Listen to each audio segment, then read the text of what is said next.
Hey gang. Okay, I'm just going to do a quick one on what words are a metaphor.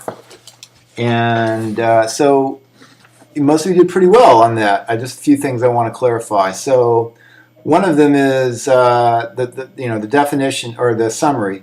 And I'll just read one that I think is on the right track and then just say a few things about it. It says, I think Brown is trying to explain that metaphors are created from everyday use of language.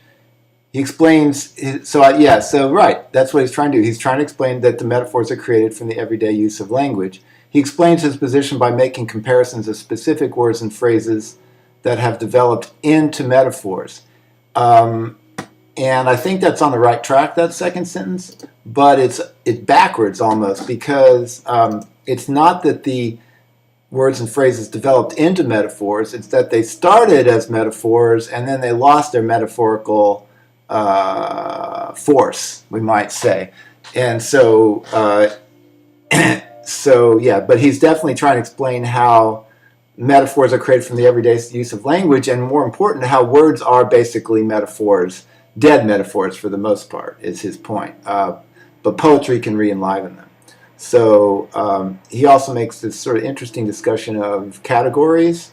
So what's interesting about a word that has more than one meaning, like foot of the mountain, is that the superordinate category, the one that contains both foot of mountain and foot of a person, is still the word foot, even though so the superordinate category has one word that's the same as the ones underneath it, as opposed to, like, if we said building, or let's say if we said Ford, and then we said Mustang, and give me another Ford. Oh, gosh, it's been so long since another Focus. There we go. So we'd say Focus and Mustang, but the superordinate category is Ford. Well, here's an example of what he's saying is, like, in fact, this is a metaphor. Kleenex, we use Kleenex now to mean any kind of tissue. So Kleenex is also one kind of tissue, or one brand. So really, we should have the word tissue with Kleenex and whatever else. I don't even know what we would call the other ones below it. But we use the word Kleenex for the superordinate category, even though it's also one of the subordinate categories, along with all the other brands of tissue. You guys did fine pretty much on the meanings of the word. Semantic means meaning. If you were having trouble, you need to remember to look at the context. But I think you did fine on superordinate, subordinate, anthropomorphized, attribute. Yeah, latter is often used in a technical sense when you're reading. The latter is the last thing mentioned in the reading, and the former is what came before that. So it actually refers to what's in the text. Homophonic, yeah, most of you got, it's one word for two different things. And we actually have that with homonym. Homonym, right, is the technical word for, like, bear and bear, B-A-R-E, B-E-A-R. Seems like there's even one more of those, but, so bear, and bear, there's so many of them. There's the animal, there is not having any clothes on, there's carrying a load, like bearing a load, as having a baby. So there's all kinds of things that bear means, yeah. So they're homophonic. And then univocal is sort of the opposite of that. It's only having one meaning. And then ambiguous is usually having at least two possible meanings. Many of you said vague. And can be vague, but also means like, ambi means like ambidextrous, two sides, left and right. Well, two dextrous. So ambi tends to mean two meanings. And dead metaphors. Here, a lot of you could have gone a little further, and so when you write your papers, you want to do that. So don't just say, it costs an arm and a leg, so we forgot, we don't really think of what it means anymore. If you're doing that, go ahead and go the next step, because I said, so for example, it costs an arm and a leg. What would be the original meaning? It would mean like, you know what, that new pair of shoes cost me an arm and a leg. And then the person answers, what? I don't see that you're missing an arm or a leg. Yeah, so, it literally mean like I cut off my arm and handed my arm to the guy, and I cut off my leg and handed the leg to the guy. Something like that. It may come from Shakespeare's Pound of Flesh, which is in one of his plays. I'm not sure. So you want to go ahead and unpack it. Some other good ones: a heart of gold. As someone pointed out, one of you pointed out, it just means a very nice person. We don't, when we say it, we no longer literally think of a person having a golden heart, which would work very well. Or kick the bucket. Some of you mentioned that one. So where do you think that came from? I've actually seen that on movies. I'm not sure actually where that came from. I'm going to speculate that maybe when people die, they sometimes have what they call the death throes, or little jerks they make when they're dying, and if there happened to be a bucket there, they kick it. So that's where it might have come from. It seems like something also horses do, or maybe it might come from slaughtering animals, and the animals slash out, and if there's a bucket nearby, they hit it. Something like that. What else? Music to my ears.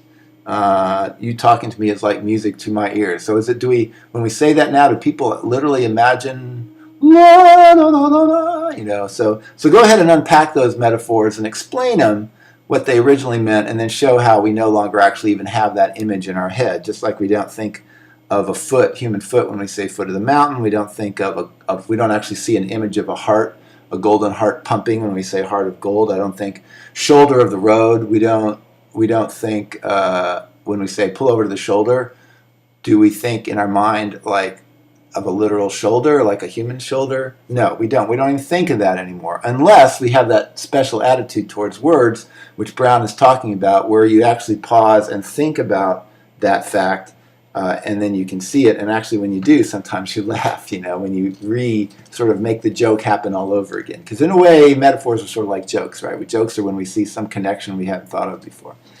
And there was another point I was going to make about that, but it'll probably come back to me in a minute. So, or body of the essay. Do you literally think of the essay as a person? That would be good. You could draw the essay and have a person's body, and I don't know where the introduction would be. That could get problematic. So that's the idea there. And I'm going to do. You're going to see a whole video. I'm going to do a whole video on delight and disorder. So I won't spend much time. I'll just read one of yours from that. Someone who I thought did a good job of looking at the words and thinking about how they relate to the poem. So it says, when Robert Carrick uses the words flow, wave, and tempestuous, he does not mean them literally. The word flow usually means something is steadily moving forward and streaming. The word wave typically suggests something that has a movement like the ocean when the water rises and falls and the surface swells and drops and it continuously moves. See how this writer, he's really going ahead and getting into the images. And I think, one, that's going to be more fun when you write. If you go ahead and really get yourself into this stuff, it's going to be more fun. And it's also how you discover things. So this is pretty, this writer is really getting into the thought about this. And then, so I'm going to read that one again. The word wave typically suggests something has a movement like the ocean when the water rises and falls and the surface swells and drops and it continuously moves. Wow, that's a good sentence. And then the word tempestuous is similar, but it gives the previous words a little more of a chaotic feel to them. All three words together typically deal with water. Good insight that all these words are water images. The way Carrick uses them in the poem suggests a beautiful imperfection. That's a nice phrase. A beautiful imperfection in a woman's outfit. Yeah. He talks about how her dress is not perfect in the sense that it's not tied tightly and secure. It is not adjusted to fit her snug. It is being worn in a beautifully casual manner and looks comfortable yet elegant. I'd like to see how we get that exactly. A beautiful dress being loosely worn underneath a more casual petticoat, got that backwards, right? The petticoat goes underneath, that's right, is the picture being painted in the poem. He uses the words flow, wave, tempestuous. Sorry, is that music too loud? Flow, wave, tempestuous to say the outfit is swaying smoothly the way water in a stream rushes by. Yeah. So now we move to like a stream. He uses these words in a way that shows his appreciation for all the imperfections. I would actually say it's not smooth. If we're going to call it tempestuous, it's not smooth. But shows his appreciation for all the imperfections in the woman's outfit.